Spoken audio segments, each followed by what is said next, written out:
kulan wacan oo wanaagsan daawadayaal ku soo dhawaada warka warbaahinta cusub.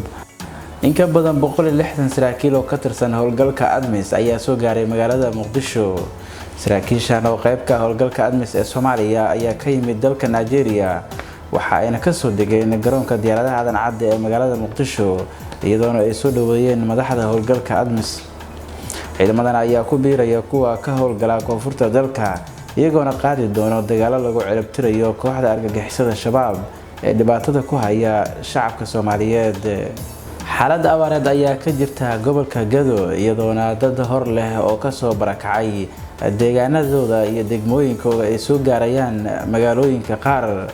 abaarta ka jirta gobolka Gado ayaa ka sii darayso maalinba maalinta xigta, taasoo sababtay in degmada Garbaharey ay gaaraan qoysas hor leh oo ay saameynta abaartu soo barakicisay.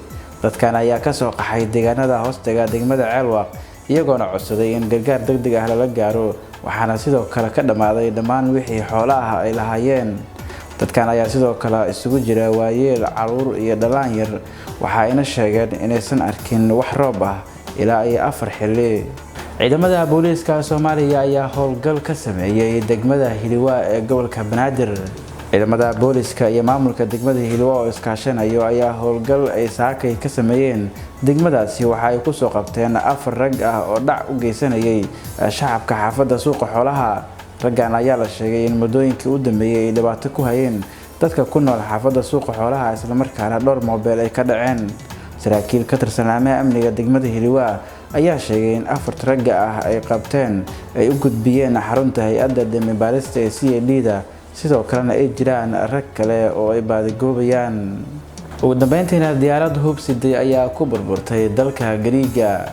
wasiirka gaashaandhigga ee Serbia ayaa sheegay in dhammaan 8 shaqaale diyaaradeed xamuul ah ay ku burburtay meel u dhow magaalada Kampala ee dalka Gariiga ay dhinteen. Logisto Sitifina ayaa sheegay in diyaaradda Antonov NA-12 oo laga lahaa Ukraine ay habeenkii Sabtida burburtay, waxa ayna sidoo kale siday 11 tan oo hub ah oo ay miinooyin ku jiraan oo laga keenay Serbia loona waday Bangladesh. guud ahaan daawadayaal waa nageynta warkii aad kala socoteen warbaahinta cusub. warkiisa xiga inta aan kulmayno sidaas iyo amaana Allah.